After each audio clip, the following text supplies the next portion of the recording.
그분이 이 마산 한 변두리 교방동이라는 곳에서 약국을 시작할 때에 그 동네는 시내버스를 타도 시내버스가 올라가지 못할 정도로 높은 언덕이라 내려서 15분 정도를 걸어가야 돼. 그러니까 애초부터 버스 탈 생각하지 않고 택시를 타는 거야. 근데 택시를 타고 가는데 워낙 동네가 그 골목이 너무 많아서 처음부터 끝까지 지시를 내리니까 사람들도 힘들고 택시기사도 힘든 거예요. 그래서 이 교방동에 작은 약국을, 6일 약국을 세운 이 김성호라는 분이 자기네 약국을 그 마을에 랜드마크로 삼아야 되겠다라는 작정을 한 것이었습니다. 그래서 택시를 타면 6일 약국 갑시다. 거기가 어딘데요? 이렇게 가면 돼요.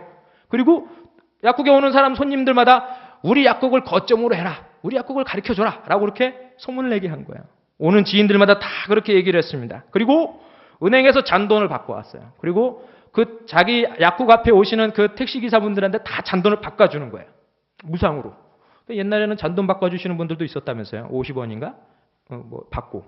근데 그걸 무상으로 바꿔주는 것이었습니다. 그리고 자연스럽게 택시기사들이 모여들죠. 잔병들이 많을 거 아니에요. 운전만 하루 종일 하시는 분들이니까. 이분은 약사고. 그러니까 건강치료도 상담도 해주게 된 거예요. 그래서 택시기사들은 6일 약국을 자연스럽게 홍보해 주게 되었답니다. 그렇게 3년 정도를 지났을까? 이 김성호라는 분이 이 마산에서도 굉장히 먼 창원이라는 곳, 그 창원에서도 가장 거리가 먼 상남동이라는 곳에서 택시를 타게 되었는데 3년 동안 하도 입버릇이 돼가지고 타자마자 기사님요 6일 약국으로 가입시다 이렇게 딱 얘기한 거예요. 그러면서 아차, 아이고 여기 우리 동네하고 엄청나게 먼 데인데 여기를 이 사람이 어떻게 알을까라고 생각을 하는데 아무 소리 하지 않고서는 운전을 하더래요. 그러면서 기사님이 이렇게 얘기하는 겁니다. 마산 창원에서 택시기사 한다라고 6일 약국을 모르면 간첩이라고 안 합니까? 근데 이 쪼매난 약국이 왜 이렇게 인기가 많은지 도저히 모르겠다라고 하면서 유명하긴 엄청 유명하대예 라고 그렇게 얘기를 하더래요. 그리고 결국 그분의 말대로 6일 약국은 이 종로에 있는 보령 약국, 그 약국 다음으로 전국에서 랭킹 2위의 큰 약국으로 성장을 하였답니다. 물론 이 밖에도 이 김성호 사장이 여러 가지 경영 노하우가 있긴 하지만 이 김성호 사장께서 자기의 그 자서전 책을 쓰면서 이렇게 말을 했어요. 내 모든 경영의 비법은 성경 안에서 나왔다. 믿음 안에서 불가능은 없다. 상황 속에서 포기하지 말고 주님을 의지하여라 라는 말을 그가 분명히 하였습니다. 모든 상황 속에서도 신념을 잃지 않는 사람이 진정 하나님을 기쁘시게 하는 사람이 될 줄 믿습니다. 기쁠 때나 슬플 때나 그리고 죽음이 앞에 서 있을지라도 주님이 동행하여 주신다라는 그 신념을 갖는 자. 그러면 주님께서는 그러한 사람들에게 어떠한 대처를 하게 하실지 가르쳐 주실 것이고 그 시도를 하는 자, 바로 그 사람을 통하여서 하나님은 부흥과 회복과 변화를 이끌어 주실 줄 믿습니다. 두 번째로 이 아무도 대적하지 않으려고 했던 이 골리앗에게 다윗이 상대하겠다고 재차 말을 하자 사울왕은 그를 이제 기특히 여기죠. 그리고 이제 그를 내보내게 됩니다. 그냥 내보내는 것이 아니라 그에게 사울왕이 갖고 있던 군복과 칼을 줍니다. 세상식으로 말하자면 최고 좋은 도구를 그에게 준 거예요. 그렇지만 다윗은 시험적으로 걸쳐보고는 이내 벗으면서 이렇게 말을 하죠. 익숙하지 못하니 이것을 입고 가지 못하겠나이다 라고 말을 합니다. 그리고 40절에 보면 다윗은 손에 막대기를 가지고 시내로 내려가서 매끄러운 돌 5을 골랐다라고 하죠. 여러분 다윗은 소년임에도 불구하고 자신에게 가장 최선의 무기가 무엇인지를 잘 알고 있습니다. 간혹 보면 기도하는 분들 중에 자신과는 정말 어울리지도 않는 무기를 달라고 기도하시는 분들이 있어요. 감당할 수도 없으면서 세상의 물질을 무기로 달라고 하는 분들도 있습니다. 이것은 마치 이제 걸음마를 뗀 아기가 자동차를 사달라는 것과 다를 바가 없습니다. 여러분 중에는 분명히 이 세상의 눈으로 봤을 때도 아주 유용한 그러한 재능, 즉 달란트, 그러한 은사를 받으신 분들이 있을 것입니다. 그러나 더욱더 중요한 것은 그것이 어떤 것이든 상관이 없이 다만 하나님이 보시기에 합당하고 본인이 감당할 수 있는 것을 하나님께서 허락하여 주실 줄 믿습니다. 오히려 비록 내가 가진 재능이 세상적으로는 현찮아 보이는 것이라고 해도 하나님이 기뻐하심을 위하여서 사용한다면 그 인생이야말로 가장 근사한 열매를 맺게 될 줄 저는 믿습니다. 여러분 다윗이 무엇으로 골리앗과 대적을 합니까? 이제 여러분에게 정말로 말씀드리고 싶은 내용을 이제 전하고 싶은데, 그는 막대기와 그리고 매끄러운 돌 5개. 다윗이 물매질 솜씨는 여러분 우연이 아닙니다. 다윗은 자기의 양을 지킬 때의 사자와 곰이 양과 새끼를 물어가면 끝까지 따라가서 그것을 치고 그 입에서 새끼를 건져내는데 아주 익숙하였습니다.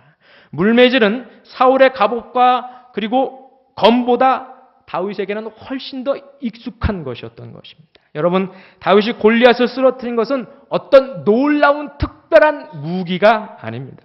그것은 그의 손에 너무도 익숙한 것이었습니다.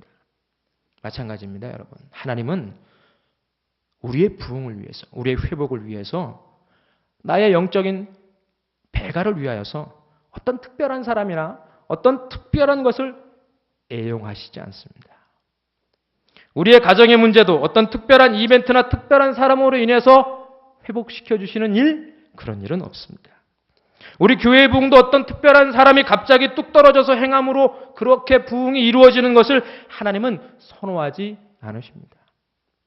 바로 지금 이 자리에서 여러분과 같이 하나님 아버지 앞에 기도하고 그리고 주님을 신뢰하는 자를 통하여서 하나님은 부흥을 이끌어 내실 것입니다. 하나님은 하나님의 손에 익숙한 사람을 통하여서 일하신다.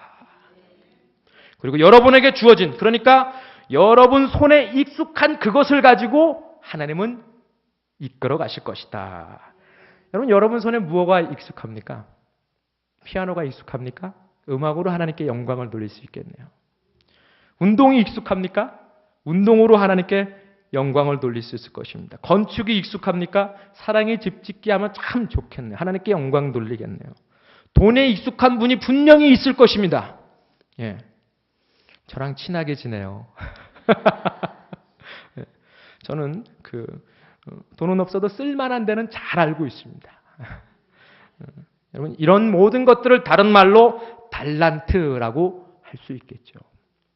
그러나 여러분, 신자라면 누구나 주무기로 삼아야 할 것이 있습니다. 여러분, 다른 것은 다 차지하고서라도 이것만은 여러분 기억하고 돌아가셨으면 좋겠어요. 그것이 뭘까요?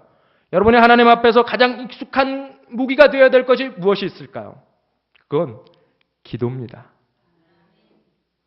본문에 시내에서 매끄러운 돌 5을 골라서라는 여러분 이 장면을 상상해 보십시오. 손에 막대기를 들고 시내로 내려가서 매끄러운 돌 5. 그냥 그건 매끄럽다는 건 차돌처럼 맨질맨질한 그런 걸 말하는 것이 아니에요. 자기의 손에 양을 지키기 위해서 썼었던 그 가장 손에 맞는 그 돌을 가리키는 것입니다. 그걸 5개를 고르는 그 장면을 상상해 보세요. 시내에서 무릎을 꿇고 돌을 고르지 않았겠습니까? 자기 손에 가장 익숙한 모양과 크기와 무게의 돌을 하나님 내 손에 지워주십시오. 빨리 지워주십시오. 하나님의 명예와 자신의 목숨과 가족의 목숨과 그리고 민족의 목숨이 그 손에 달려져 있단 말이에요. 무릎을 꿇면서 엉금엉금 기어가면서 애원하듯이 그 돌멩이를 분명히 골랐을 것입니다. 바로 이 모습이 신앙인이 하나님 앞에서 보여야 할 가장 익숙한 모습임을 오늘 성경을 통하여서, 그 어린 다윗을 통해서 우리에게 가르쳐주고 있는 것입니다. 무릎으로 기도하는 모습. 기도의 간절함을 회복하는 자에게 부흥이 있습니다.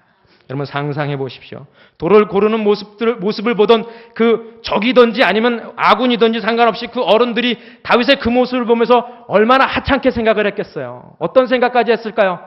저게 마른 호언장담해놓고 저 밑바닥에 내려가가지고 어찌할 바를 몰라 울고 앉아있네. 아유, 저 현찮은 모습을 봐라 라고 하면서 비웃었을지도 모릅니다. 충분히 그러고도 남습니다.